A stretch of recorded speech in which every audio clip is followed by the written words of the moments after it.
السلام علیکم ورحمۃ اللہ تعالی وبرکاتہ۔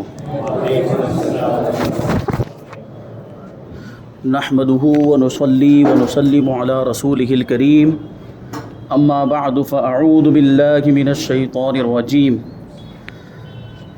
بسم اللہ الرحمن الرحیم، والفجر وليال عشر، صدق اللہ مولانا العظیم وصدق رسولہ النبی الامین المتین الکریم، ونحن على ذلك لمن الشاہدین والشاکرین، والحمد للہ رب العالمین۔ آئیے ہم اور آپ اپنے دستور کے مطابق سب سے پہلے حضور سرور کائنات فخر موجودات باعث تخلیق کائنات احمد مجتبی محمد مصطفیٰ صلی اللہ علیہ وسلم کی بارگاہ بے کس پناہ میں درود و سلام کا ہدیہ پیش کریں اور پڑھیں اللہم صلی علی سیدنا و مولانا محمد معدن الجود والکرم وآلہ الکرام وابنہ الکریم وبارک وسلم صلاۃ و سلام علیک یا رسول اللہ صلی اللہ تعالی علیہ وسلم۔ عزیزان ملت اسلامیہ، ذی الحجہ کا مبارک مہینہ شروع ہو چکا ہے اور انشاءاللہ تبارک و تعالی 10 جولائی کو 10 ذی الحجہ ہے اور اسی دن عید کی نماز ادا کی جائے گی، اور جو حضرات صاحب استطاعت صاحب نصاب ہیں وہ اپنی قربانیاں اسی دن سے شروع کریں۔ شہر میں یہ ضروری ہوتا ہے کہ عید کی نماز ہو جانے کے بعد ہی قربانی کی جائے۔ دیہات میں صبح صادق کے بعد بھی قربانی ہو سکتی جہاں عید کی نماز نہیں ہوتی، لیکن شہر جہاں عید کی نماز ہوتی ہے وہاں عید کی نماز بلکہ بہتر یہ کہ خطبہ بھی مکمل ہو جائے، اس کے بعد جو ہے کہ قربانی شروع کی جائے۔ اب سوال آپ کے ذہن میں یہ آ رہا ہوگا کہ ہمارا شہر جیسے کہ سورت، اس میں ایک جگہ عید کی نماز نہیں ہوتی بلکہ سینکڑوں جگہ پہ عید کی نماز ہوتی، تقریباً 200 مقامات پر عید کی نماز ہوتی ہے ہمارے شہر میں۔ تو کیا اب ساری مسجدوں میں سارے مقامات پر عید کی نماز مکمل ہو جانا ضروری ہے؟ کیونکہ ابھی سب کا انتظار کریں گے تو بہت زیادہ ٹائم، کہیں پہ 8:30 کا ٹائم ہوگا، کہیں پہ اور لیٹ بھی ہو سکتا ہے۔ تو پھر کیا ساری نمازوں کے مکمل ہو جانے کا ہمیں انتظار کرنا پڑے گا؟ تو اس کا جواب یہ ہے کہ اگر شہر میں ایک بھی مسجد میں عید کی نماز ہو جاتی ہے اور خطبہ ہو جاتا ہے تو قربانی کرنا جائز ہے۔ اب ہو سکتا ہے کسی نے بہت ہی جلدی کا ٹائم رکھا ہو، 7:30 بجے کا، 7:15 بجے کا ٹائم رکھا ہو، تو وہاں پر اگر عید کی نماز ہو جائے تو پھر باقی لوگوں کے لیے قربانی کرنا جائز ہے، وہ قربانی شروع کر سکتے ہیں۔ تو یہ پہلے دن کا حکم ہے، دوسرے دن تو پورا دن ہے، اور تیسرے دن 12 ذی الحجہ کو غروب آفتاب سے پہلے تک قربانی کی جا سکتی ہے۔ اس کے بعد اگر کوئی قربانی کرے گا تو وہ قربانی جائز نہیں ہے، وہ قربانی ہوگی ہی نہیں۔ تو یہ جو اس کا وقت ہے وہ بیان کیا گیا، اس میں سب سے افضل اور بہتر جو دن ہے وہ پہلا دن ہے۔ پہلے دن جتنا ہو سکے پہلے دن ہمیں قربانی کر لینی چاہیے۔ یہ بڑا مبارک مہینہ، بڑا برکتوں والا مہینہ ہے۔ اس مہینے کا شمار حرمت والے 4 مہینوں میں ہوتا ہے۔ اللہ تبارک و تعالیٰ نے جن مہینوں کا انتخاب فرمایا اور جن کو خاص عظمت اور فضیلت عطا فرمائی ہے، ان مہینوں میں سے ایک ذو الحجہ کا مہینہ بھی ہے۔ ذو الحجہ کو ذو الحجہ کیوں کہا جاتا ہے؟ کہ اس کے معنی پر اگر غور کریں تو بات خود بخود واضح ہو جائے گی۔ ذو معنی والا اور الحجہ معنی حج، یہ حج کرنے کا مہینہ ہے، کیونکہ اسی مہینے کے اندر حج کے اعمال ادا کیے جاتے ہیں، حج کے ارکان اور مناسک ادا کیے جاتے ہیں، اسی مناسبت سے اس کو ذو الحجہ کہا جاتا ہے۔ اور یہ بڑا حرمت والا مہینہ، بڑا برکتوں والا مہینہ ہے۔ اللہ تبارک و تعالیٰ قرآن مجید کے اندر ارشاد فرماتا ہے والفجر ولیال عشر، اس صبح کی قسم اور 10 راتوں کی قسم، 10 راتوں کی قسم اللہ تبارک و تعالیٰ نے اس آیت کریمہ میں یاد فرمائی۔ اب ہم دیکھتے ہیں تفاسیر میں تو حضرت عبداللہ ابن عباس رضی اللہ تعالیٰ عنہ سے روایت ہے کہ آپ نے فرمایا کہ یہاں آیت کریمہ میں 10 راتوں سے مراد ذی الحجہ کی شروع کی 10 راتیں۔ اللہ تبارک و تعالیٰ نے ان راتوں کی قسم اس لیے یاد فرمائی کہ یہ راتیں اور یہ جو دن ہوتے ہیں یہ حج کے اعمال میں مصروف اور مشغول ہونے کا زمانہ ہے۔ اسی وجہ سے اس کی قسم یاد فرمائی. اور اللہ تعالیٰ نے جب ان 10 راتوں کی قسم یاد فرمائی تو اس سے ہمیں اس بات کا بھی اندازہ ہو جاتا ہے کہ اللہ کی بارگاہ میں ان راتوں کی کیسی عظمت ہے اور کیسی فضیلت ہے. اسی وجہ سے اللہ کے رسول صلی اللہ علیہ وسلم نے ارشاد فرمایا کہ یہ جو ذو الحجہ کا یہ شروع کا جو عشرہ ہے، شروع کے 10 دن ہیں، ان میں سے ہر دن کا روزہ یہ 1 سال کے روزے کے برابر ہے، اور ہر رات میں قیام کرنا یعنی رات میں عبادت کرنا شب قدر کے برابر قیام کرنے کے برابر ثواب رکھتا ہے. یہ 10 جو دن ہیں بڑے فضیلت والے دن ہیں. اللہ تبارک و تعالیٰ نے اس میں بڑی برکتیں رکھی ہیں. ایک روایت میں آیا حضرت محمد مصطفیٰ صلی اللہ علیہ وسلم رسول پاک صلی اللہ علیہ وسلم نے ارشاد فرمایا کہ اللہ تبارک و تعالیٰ کی بارگاہ میں کوئی بھی دن ذی الحجہ کے 10 دنوں سے زیادہ عظیم نہیں، اور کسی بھی دن کا نیک عمل ان دنوں کے نیک عمل سے زیادہ محبوب اور پسندیدہ نہیں. تو ان دنوں کے اندر خاص طور پر ان 10 دنوں کے اندر تکبیر پڑھا کرو یعنی اللہ اکبر پڑھا کرو، تحلیل پڑھا کرو یعنی لا الہ الا اللہ پڑھا کرو، اور تحمید بھی پڑھا کرو الحمدللہ ابھی یہ کثرت کے ساتھ پڑھنے کا حکم دیا گیا. اسی طریقے سے حضرت سیدنا کعب احبار رضی اللہ تعالیٰ عنہ بیان کرتے ہیں کہ اللہ تبارک و تعالیٰ نے زمانے کا انتخاب فرمایا، زمانے کو چنا. تو وہ زمانے میں اللہ تبارک و تعالیٰ نے ذی الحجہ کے مہینے کو انتخاب کیا، حرمت والے مہینوں کا انتخاب کیا، 4 حرمت والے مہینے، اور پھر ان میں اللہ تبارک و تعالیٰ کے نزدیک سب سے زیادہ پسندیدہ کوئی مہینہ ہے تو وہ ذو الحجہ کا مہینہ. اور ذو الحجہ کے مہینے کے دنوں میں سب سے زیادہ فضیلت والے اور اللہ کے نزدیک سب سے زیادہ یہ محبوب اور پسندیدہ دن یہ شروع کے 10 دن ہے. حضور نے اسی لیے تو فرمایا کہ ان دنوں کے اندر نیکیوں کا ثواب بڑھا دیا جاتا ہے، اور ان کے اندر ان دنوں میں کوئی نیک کام کیا جائے تو دوسرے دنوں میں نیک کام اس کا مقابلہ نہیں کر سکتا.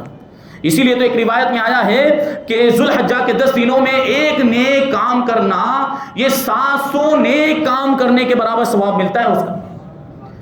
تو ایک صحابی نے پوچھا یا رسول اللہ یہ جو ارشاد فرمایا کہ ذی الحجہ کے 10 مہینوں میں جو نیک کام کیا جائے کسی دوسرے دن کیا جائے تو اتنا ثواب نہیں مل سکتا جتنا ان دنوں کے اندر ملتا ہے، اور ان دنوں کے اندر کوئی بھی نیک کام کیا جائے وہ اللہ تعالیٰ کو سب سے زیادہ محبوب اور پسندیدہ ہوتا ہے. تو صحابہ نے پوچھا یا رسول اللہ کیا جہاد بھی افضل نہیں؟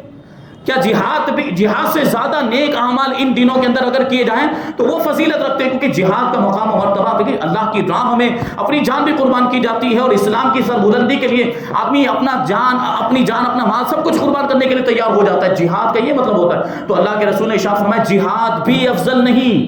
ہاں اگر کوئی شخص اپنے جان و مال کے ساتھ اللہ کی راہ میں نکلا اور پھر کسی چیز کے ساتھ واپس نہیں ہوا یعنی اللہ کی راہ میں شہید ہو گیا تو پھر وہ نیک افضل ہے. شہادت کا مرتبہ بہت بڑا مرتبہ ہے، لیکن اس کے علاوہ فرماتے ہیں کہ ان دنوں میں جو نیک کام کیا جائے وہ زیادہ فضیلت رکھتے ہیں. پھر اس میں یہ جو 10 دن ہیں ان 10 دنوں کے اندر خاص طور پر جو 9 ذی الحجہ جس کو ہم یوم عرفہ کہتے ہیں اس کی اور زیادہ فضیلت ہے. اور ان 9 دنوں کے اندر روزے رکھنے کی بھی بڑی فضیلت آئی. 9 دنوں میں روزے رکھنے چاہیے. اللہ کے رسول صلی اللہ علیہ وسلم 9 دنوں کے اندر پابندی کے ساتھ روزے رکھا کرتے تھے. ہاں 10 ذی الحجہ کو جو عید کا دن ہوتا ہے اس میں روزہ رکھنا جائز نہیں ہے. 10 11 12 13 ذی الحجہ کی جو یہ تاریخیں ہیں ان میں روزہ رکھنا جائز نہیں ہے، رکھ نہیں سکتے. اسی طرح عید الفطر کا جو دن ہوتا ہے رمضان کی عید کا دن، یہ 5 دن سال میں ایسے ہیں جن میں روزہ رکھنا مکروہ تحریمی قریب و حرام ہے، رکھنے کی اجازت نہیں، ناجائز و گناہ ہے. تو 9 جو دن ہیں شروع کے 9 دن اس میں روزہ رکھنا چاہیے. خاص طور پر عرفہ کے دن کا روزہ رکھنا چاہیے کہ اللہ کے رسول صلی اللہ علیہ وسلم ارشاد فرماتے ہیں کہ مجھے اللہ پر گمان ہے یعنی اللہ سے امید ہے کہ یوم عرفہ کا روزہ یعنی 9ویں ذی الحجہ کا روزہ 1 سال پہلے کے گناہوں کو اور 1 سال بعد کے گناہوں کو مٹا دیا کرتا ہے. اور یوم عرفہ کیسا دن ہے؟ اللہ کے رسول نے ارشاد فرمایا کہ اس دن اگر کسی کے دل میں ذرہ برابر بھی ایمان ہو اس کے گناہوں کی بخشش ہو جاتی ہے، بشرطے کہ وہ اس دن خاص طور پر 9ویں ذی الحجہ کو گناہوں سے بچے، حرام کاموں سے بچے اور نیک کام کرے، اس دن کو اچھی طرح گزارے تو وہ اس بشارت کا مستحق ہو سکتا ہے، حقدار ہو سکتا ہے. تو یہ فضیلتیں ہیں. ام المؤمنین حضرت عائشہ صدیقہ رضی اللہ تعالی عنہ فرماتی ہیں کہ اللہ کے رسول صلی اللہ علیہ وسلم یوم عرفہ کے روزے کو 1000 دن کے برابر سمجھتے تھے، یعنی 1000 دن کے روزے کے برابر سمجھتے تھے. یہ فضیلت اس کی ہے. اور یہ جو ذی الحجہ کا مہینہ خاص طور پر 2 چیزوں کی وجہ سے اس کی شہرت ہے اور 2 چیزوں سے اس کو خاص نسبت حاصل ہے. ایک ہے حج کہ اسی مہینے میں حج ادا کیا جاتا ہے، اور دوسرا ہے قربانی. قربانی بھی تو اسی مہینے میں کی جاتی. تو قربانی کے مسائل پچھلے جمعہ میں بیان کیے جا رہے تھے, کچھ چیزیں اس میں رہ گئی, انشاءاللہ اس کو شامل کرتے ہیں.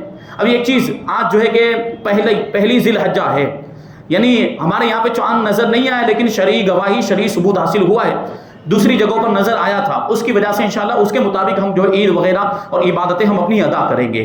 قربانی کے بھی اسی اعتبار سے ہم جو ہے کہ ایام مقرر کریں.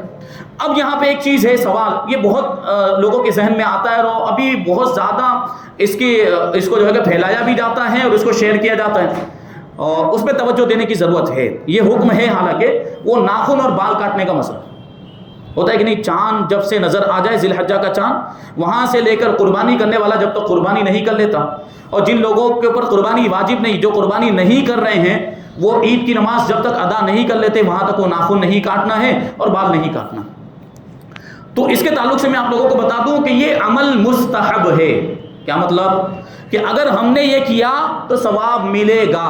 یعنی چاند دیکھنے سے لے کر 10 ذی الحجہ تک یا قربانی کرنے تک اگر ہم نے ناخن اور بال نہیں کاٹے تو ہمیں ثواب ملے گا. لیکن اگر ہم نے یہ عمل نہیں کیا تو کوئی گناہ نہیں. مستحب کا یہ مطلب ہوتا ہے. اور آج لوگوں نے اس کو بہت زیادہ ضروری سمجھ لیا, نہیں کریں گے تو گنہگار ہو جائیں گے. یہ بڑے معاملات سامنے آ رہے ہیں اور اس طرح کے سوالات بہت سے آتے ہیں. حضرت کسی نے ناخن کاٹ لیے تو کیا حکم ہے, کسی نے بال کاٹ لیے تو کیا حکم ہے, جبکہ یہ عمل مستحب ہے. اگر نہیں بھی کیا تو کوئی گناہ نہیں, بلکہ بعض موقع پر بسا اوقات ہو سکتا ہے کہ گنہگار ہو جائے بال نہ کاٹنے کی وجہ سے. یعنی کون سے بالوں کی بات چل رہی؟ جن بالوں کا دور کرنا ضروری ہے, منہ زیر ناف, بغل کے بال, ان کے لیے 40 دن کی مدت مقرر کی گئی. اب مان لیجئے کسی نے 30 دن پہلے ہی سے یا 32 دن پہلے ہی سے وہ بال دور نہیں کیے, منہ زیر ناف اور بغل کے بال مثال کے طور پر دور نہیں کیے, اب یہ دن شروع ہو گئے, اب اس کے تو 32 دن پہلے سے ہو چکے, اب 10 دن تک انتظار کرے گا تو 40 دن اس کے ہو جائیں گے, اور 40 دن تک یہ بال دور نہ کرنا مکروہ تحریمی گناہ ہے. 40 دن کے بعد بھی اگر یہ بال جسم میں موجود رہتے ہیں وہ شخص گنہگار ہوگا, منہ زیر ناف اور بغل کے بال. اب کچھ لوگ شیونگ کے بارے میں پوچھ رہے ہیں, حضرت یہ شیونگ داڑھی بنوانا ہے تو یہ وہ شیونگ کے لیے, داڑھی بنوانے کے لیے بھی, بال منڈانے کے لیے بھی کیا ہمیں انتظار کرنا پڑے گا؟ ارے اللہ کے بندے, داڑھی منڈانا تو حرام ہے, داڑھی کے بال کو شیو کر دینا یہ تو اور دنوں میں بھی ناجائز و گناہ ہے, اور اس دن کے بارے میں پوچھا جا رہا ہے. داڑھی کے بال تو کاٹ ہی نہیں سکتے. ہاں اگر ایک مشت سے زیادہ ہو جائے, ایک مٹھی سے زیادہ ہو گئے بال, تو ایک مٹھی چھوڑنے کے بعد جو زائد ہے ان کو کاٹا جا سکتا ہے, لیکن ایک مشت سے کم نہیں کر سکتے. اب اس کے بارے میں سوال پوچھے, مسلمان ہونے کے بعد یہ ایسا سوال کیا جاتا ہے, پتہ نہیں ہے اس کو کہ داڑھی رکھنا اسلام کے اندر کیا حیثیت رکھتا ہے. یہ شعائر اسلام میں سے, اسلام کی علامتوں میں سے ہے, اسلام کی پہچان بن چکا ہے داڑھی رکھنا, اور رسول پاک صلی اللہ علیہ وسلم کی سنت ہے, اس کو کاٹنے کی بات کی جاتی ہے اور اس کے تعلق سے سوال کیا جاتا ہے. ذہن میں سوال ہی نہیں آنا چاہیے. تو یہ چیز ہے, یہ ناخن کاٹنے کا مسئلہ, اور یہ کہ اگر ناخن کو بھی بہت زیادہ ٹائم ہو گیا اور بہت بڑے بڑے ہو گئے کہ بدصورت لگ رہے ہیں, اب یا 40 دن ہو گئے, 40 دن تک تو بہرحال کوئی رکھتا نہیں ہے, لیکن 40 دن ہو جائیں گے اگر ہم انتظار کریں گے تو پھر ناخن کاٹنے کا حکم ہے, اور منہ زیر ناف اور بغل کے بالوں کو بھی دور کرنے کا حکم ہے. اس صورت میں اس حکم پر عمل نہیں کیا جائے گا 10 دن والے پر, کیونکہ یہ تو مستحب ہے اور وہ واجب ہے. ایک مستحب کے لیے واجب کا ترک جائز نہیں ہو سکتا. تو یہ بات ذہن میں رہنی چاہیے. آگے ایک مسئلہ بتاتے ہیں کہ 4 افراد مل کر ایک بڑا جانور قربان کرنا چاہ رہے ہیں. قربانی کی نیت سے, مثال کے طور پر گائے ہے, بھینس ہے, اونٹ ہے. انہوں نے یہ 4 لوگوں نے مل کر یہ جانور خریدا اور اس میں وہ 4 لوگ شریک ہیں, کیونکہ بڑے جانور میں کتنے لوگ شریک ہو سکتے ہیں؟ 7 سے زیادہ اس میں شرکت نہیں کر سکتے. اور 7 لوگ بھی اگر شریک ہوئے تو ان میں سے کسی کا بھی حصہ 7ویں حصے سے کم نہیں ہونا چاہیے. اگر کسی ایک کا بھی حصہ 7ویں حصے سے کم ہوا تو کسی کی قربانی نہیں ہوگی. برابر 7 حصے ہونے چاہیے. پھر 4 لوگوں نے مل کر قربانی کی, 4 لوگوں نے مل کر ایک بڑا جانور لے لیا. تو اب غور کریں, 4 حصے اگر برابر کیے جائیں گے اس جانور کے تو ہر ایک کا 7ویں حصے سے زیادہ ہی ہوگا, بلکہ 4 حصے ہوئے نا. بات سمجھ میں آ رہی کہ نہیں آ رہی؟ تو 7واں حصہ ہو گیا ہے, بلکہ 7ویں حصے سے زیادہ ہو رہا ہے. تو ایسی صورت میں 4 لوگ مل کر بھی بڑے جانور کی قربانی کر سکتے, بلکہ ایک آدمی بھی پورے جانور کی اگر قربانی کرنا چاہے, بڑے جانور کی قربانی اگر کرنا چاہتا ہے تو وہ کر سکتا ہے, کوئی حرج نہیں. 4 لوگ بھی مل کر کر سکتے ہیں, 5 لوگ بھی مل کر کر سکتے ہیں. اچھا, ایک بات یہ آ گئی یہاں پر کہ بڑا جانور کبھی ایسا ہوتا ہے, بڑا جانور خریدا ہے, اب اس میں گھر کے افراد کے نام ڈال دیے گئے. میں نے پچھلے جمعہ میں بھی بتایا تھا کہ گھر کے افراد میں, فیملی ممبرز میں سے جو بھی مالک نصاب ہے, سب کی طرف سے جو بھی بالغ, دوسرے شرائط پائے جا رہے ہیں, جو بھی مالک نصاب ہے, چاہے عورت ہو یا مرد ہو, ان پر قربانی واجب ہے. یعنی ایسا نہیں کہ گھر کے ایک آدمی نے، بڑے آدمی نے، ہیڈ نے کر لیا تو باقی لوگ بری ذمہ ہو گئے، نہیں، جن جن لوگوں کے پاس نصاب کے برابر مال ہے ان پر قربانی واجب ہے، ان سب کی طرف سے قربانی کرنا ضروری۔ تو اب ایک بڑا جانور خرید لیا، اس میں 5 نام ڈال دیے گھر کے افراد کے، اب 2 حصے بچ گئے۔ تو بسا اوقات یہ کرتے ہیں کہ کسی مرحوم کا نام ڈال دیتے ہیں، اور کبھی ایسا ہوتا ہے کہ اللہ کے رسول کا نام یا کسی اللہ کے ولی کا نام ڈال دیتے ہیں۔ اور ابھی ایک بہت غلط بات میں آپ کو بتانے جا رہا ہوں، بسا اوقات ایسا ہوتا ہے کہ اللہ کا نام ڈالتے ہیں، اللہ کی طرف سے قربانی۔ بھائی قربانی ایک عبادت ہے اور اللہ معبود ہے، وہ کسی کی عبادت نہیں کرتا، اس کی عبادت کی جاتی ہے۔ قربانی ہم کریں گے اللہ کے لیے، اللہ کو قربانی کرنے کی حاجت نہیں، تو اس کے نام کی قربانی کرنے کا کیا مطلب؟ اللہ کے نام کی قربانی ہرگز نہ کی جائے، یہ نہیں ہو سکتا۔ یہ مخلوقات کی طرف، انسانوں کی طرف سے ہوتی ہے قربانی، انسانوں کی طرف سے ہوگی، مرحومین کی طرف سے آپ کریں، اللہ کے ولی کے نام سے کریں، رسول پاک صلی اللہ علیہ وسلم کے نام کا ایک حصہ رکھیں، یہ جائز، لیکن اللہ کے نام کا حصہ نہیں رکھا جا سکتا، کیونکہ وہ تو معبود ہے، اسے عبادت کرنے کی ضرورت نہیں، لوگ اس کی عبادت کرتے ہیں، یہ بات ذہن میں رہنی چاہیے۔ ہاں اب ایک اور چیز آ جاتی کبھی کہ ایک حصہ بچا تو کیا کہتے ہیں، پوری امت مسلمہ کے نام، یہ ہمارے لیے جائز نہیں ہے۔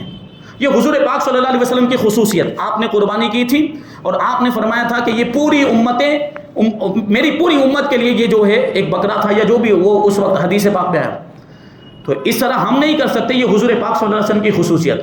کیا مطلب ہوا کہ ایک حصہ ایک ہی آدمی کی طرف سے ہو سکتا ہے، اگر ہم مرحومین کے نام ڈالنا چاہتے ہیں، 2 حصے بچے ہیں تو 2 مرحوموں کے نام ڈالے جا سکتے ہیں، ایک ہی مرحوم ہے تو ایک ہی حصہ ہے تو ایک ہی مرحوم کا نام ڈالا جا سکتا ہے۔ اگر حصے بچ رہے ہیں تو آپ اس میں حضور پاک صلی اللہ علیہ وسلم کا نام بھی شامل کر سکتے ہیں اور اللہ کے کسی ولی کا نام بھی شامل کر سکتے ہیں، جیسے غریب نواز کا نام شامل کر دیا یا غوث پاک کا نام شامل کر دیا، لیکن کب؟ جب پہلے واجب قربانیاں ہو جائیں تب۔ ابھی آپ نے واجب ادا ہی نہیں کیا، گھر کے افراد جن پر واجب ہے ان کی قربانی نہیں ہو رہی اور اللہ کے ولی کے نام پر آپ کر رہے ہیں یا رسول اللہ کے نام پہ کر رہے ہیں یا مرحومین کے نام پر کر رہے ہیں، ان پر واجب نہیں ہے قربانی، ان کے نام سے آپ کر رہے ہیں، یہ اچھی چیز، ثواب کا کام ہے، لیکن اگر آپ نے اپنی واجب قربانی نہیں کی اور یہ سب قربانیاں کریں گے تو کوئی فائدہ نہیں، بلکہ گنہگار ہیں اپنی واجب قربانی چھوڑنے کی وجہ سے۔ تو جن پر قربانی واجب وہ پہلے اپنے نام کی قربانی کریں، بعد میں یہ دوسرے سارے نام جو ہے کہ وہ شامل کیے جا سکتے ہیں، تو اس پر خاص توجہ دینے کی ضرورت۔ اب دوسری بات یہ آ جاتی ہے یہاں پر کہ جب ہم شرکت والے جانور میں جب یہ 7 لوگوں کو شریک کرتے ہیں تو اس میں ضروری ہے کہ جتنے بھی لوگوں کو ہم نے شریک کیا سب کی نیت ثواب کی ہونی چاہیے۔ کیا مطلب ہوا کہ گوشت جو حاصل کیا جا رہا ہے وہ تقرب کے طور پر ہونا چاہیے، نیک کام کے طور پر ہونا چاہیے، جیسے قربانی نیک کام ہے تو قربانی بھی ایک نیک کام ہے، عقیقہ بھی ایک نیک عمل ہے، یہ سنت ہے، رسول پاک صلی اللہ علیہ وسلم کی سنت ہے، تو عقیقے کا حصہ بھی بڑے جانور میں شامل کیا جا سکتا ہے۔ ابھی میاں بیوی نے اپنی طرف سے جو ہے کہ کر لیا، ایک حصہ کر لیا، اب ان کے نابالغ بچے ہیں، ان کی طرف سے وہ عقیقہ کرنا چاہتے ہیں، ایک لڑکی ہے ایک لڑکا ہے، تو لڑکے کے 2 حصے ہوں گے، لڑکی کا 1 حصہ ہوگا، انہوں نے وہ 3 حصے اس میں شامل کر دیے، تو یہ بھی جائز ہے، عقیقہ ہو جائے گا، قربانی کے جانور میں اس کو شامل کیا جا سکتا ہے۔ بلکہ اس کے علاوہ بھی جو بھی نیک کام ہوتے ہیں جن میں جانور ذبح کیا جاتا ہے اس کا حصہ بھی اس میں شامل کیا جا سکتا ہے، جیسے ولیمہ، مثال کے طور پر ولیمہ، شادی ہوئی، لڑکے پر یہ ولیمہ کرنا سنت ہوتا ہے، اب سنت ہے مطلب نیک کام ہے، تو اگر ولیمے کی نیت سے اگر کوئی قربانی کے جانور میں شرکت کرتا ہے، مان لیجیے انہی ایام میں اس کی شادی ہوئی اور اس نے قربانی کے جانور میں شرکت کر لی کہ ایک حصہ میرا ولیمے کے طور پر رکھیے آپ لوگ، تو یہ بھی جائز ہے، نیک کام ہونا چاہیے۔ ہاں اگر صرف گوشت کھانے کی نیت سے کوئی شریک ہو رہا ہے، قربانی کی بھی نیت نہیں ہے، ولیمے کی بھی نیت نہیں، عقیقے کی بھی نیت نہیں ہے، اور کوئی واجب صدقہ بھی نہیں ہے اس کے اوپر، کوئی واجب صدقہ یا کفارے وغیرہ کے معاملات بھی نہیں ہیں، اور ویسے ہی وجہ کو شریک ہو گیا صرف گوشت کی نیت سے، تو ظاہر سی بات ہے صرف گوشت کی نیت سے شریک ہوا تو یہ ثواب کی نیت نہ ہوئی۔ تو اگر کوئی ایسا آدمی شریک ہو جاتا ہے ایک جانور کے اندر جس میں باقی کے 6 لوگ اگرچہ نیک کام کی نیت رکھتے ہوں، قربانی عقیقے وغیرہ کی، لیکن ایک ایسا آدمی شامل ہو گیا جس کی نیک کام کی، ثواب کی، قربت کی نیت نہیں ہے، جتنے بھی باقی لوگ ہیں سب کی قربانی ضائع ہو جائے گی، سب کی قربانی ضائع ہو جائے گی۔ تو یہ ضروری ہے کہ ہم احتیاط کریں کہ جن لوگوں کو ہم اپنے جانور میں شریک کریں ان کی نیت کیا ہے وہ دیکھا جائے۔ قربانی کی نیت سے کریں تو کر ہی سکتے ہیں شریک، کوئی حرج نہیں، عقیقہ بھی اس میں شریک کر سکتے ہیں، ولیمہ بھی ہو تو شریک کر سکتے ہیں، یا کوئی کفارے وغیرہ کی قربانی ہے تو وہ بھی شریک کیا جا سکتا ہے۔ تو یہ بات ذہن میں۔ اسی طرح اگر ہم نے کسی کافر کو شامل کر لیا، کافر اگرچہ 1000 بار ثواب کی نیت کرے اس کی نیت کا اعتبار ہے، یہ ثواب تو کس کو ملتا ہے؟ ایمان والوں کو ملتا ہے، ثواب کے اہل اگر کوئی ہیں تو وہ ایمان والے. کافر ثواب کا اہل ہی نہیں، لاکھ مرتبہ بھی اگر وہ ثواب کی نیت کرے یا قربانی کی نیت کرے اس کو ثواب ملنے والا ہی نہیں ہے. تو اگر ہم نے بڑے جانور کے اندر معاذ اللہ اگر کسی کافر کو شریک کر لیا تو جتنے بھی باقی لوگ اس میں مومن بھی شریک ہیں، ایمان والے بھی، ان کی قربانی بھی ضائع ہو جائے گی. اسی طرح اگر ہم نے کسی بد مذہب کو شریک کر لیا، وہ بد مذہب ایسا ہے کہ جس کی بدعقیدگی حد کفر تک پہنچی ہوئی، یعنی وہ کفری عقیدہ رکھتا ہے اور اس کو ہم نے شریک کر لیا، تو اس میں بھی یہی حکم ہے، یعنی وہ قربانی ضائع ہو جائے گی اور قربانی شمار میں نہیں آئے گی، دوبارہ قربانی کرنا لازم. اچھا کبھی ایسا ہوتا ہے کہ مالک نصاب ہے، اس نے جانور خرید لیا، لیکن وہ جانور قربانی کے دن آنے سے پہلے ہی کبھی مر جاتا ہے، کبھی ایسا بیمار ہو جاتا ہے کہ ہمیں قربانی کے دن آنے سے پہلے اس کو ذبح کرنا پڑ جاتا ہے. کبھی یہ ہوتا ہے کہ چوری ہو گیا، کبھی یہ ہو سکتا ہے کہ گم ہو گیا. تو ایسی صورت میں کیا کیا جائے؟ تو مالک نصاب ہے اگر، تو اس پر دوسرے جانور کو خرید کر اس کی قربانی کرنا لازم ہے. دوسرا جانور خرید کر قربانی کرے. اور فقیر اگر ہے، مالک نصاب نہیں، شرعی اعتبار سے فقیر ہے، اور اس نے قربانی کی نیت سے جانور خریدا ہوا تھا، تو اب وہ بھی، کیونکہ اس پر بھی قربانی واجب ہو چکی ہے، تو وہ بھی دوسرا جانور خریدنے کی وجہ سے اس پر قربانی واجب ہو چکی تھی. اگر خریدتا نہیں قربانی کی نیت سے تو فقیر پر کوئی قربانی واجب نہیں. لیکن یہاں بات چل رہی ہے اس نے قربانی کی نیت سے جانور خرید لیا تو خریدنے کی وجہ سے اس پر قربانی واجب ہو جاتی. جو فقیر ہے، مالک نصاب نہیں ہے، پھر بھی اب اس کا وہ جانور گم ہو گیا تو اس کو بھی دوسرے جانور کی قربانی کرنی پڑے گی. لیکن یہاں پر مالک نصاب میں اور فقیر میں تھوڑا سا فرق ہے کہ مان لیجئے کہ ابھی ہو سکتا ہے جو گم ہو گیا تھا جانور یا جو چوری ہو گیا وہ مل گیا، وہ جانور مل گیا، گم ہو گیا تھا پھر مل گیا، تو اب کیا کریں گے؟ وہ ایک جانور کی قربانی کر چکا ہے، غنی بھی کر چکا، فقیر بھی کر چکا، تو دونوں کا حکم کیا ہوگا؟ بیان فرماتے ہیں فقیر کو دونوں جانوروں کی قربانی کرنا لازم ہے. پہلے والا جانور جو کھو گیا تھا بعد میں ملا اس کی بھی قربانی کرے گا، اور جو بعد میں خریدا اس کی بھی قربانی، کیونکہ فقیر پر ویسے قربانی لازم نہیں ہوتی، لیکن قربانی کی نیت سے جانور خریدے تو وہ جانور جو قربانی کی نیت سے خریدا گیا وہ قربانی کے لیے متعین ہو جاتا ہے، اب اس کی قربانی کرنا لازم ہو جاتا ہے. تو پہلے جانور میں بھی تو یہی ہوا تھا، دوسرے جانور میں بھی یہی ہوا، تو دونوں جانور کی قربانی کرنی پڑے گی. کس کو؟ شرعی فقیر کو.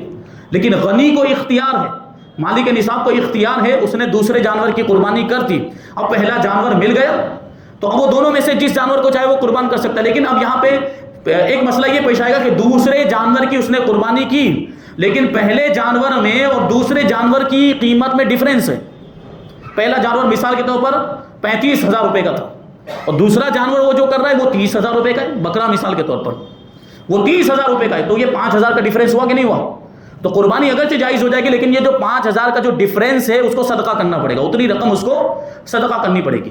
اور اگر دونوں جانور اس نے قربان کر دیے تو کوئی حرج نہیں، کوئی مسئلہ ہی نہیں ہے. یا پہلا جانور اس نے قربان کیا تب بھی اس کو کوئی ڈیفرنس وغیرہ جو ہے دینے کی ضرورت نہیں ہے.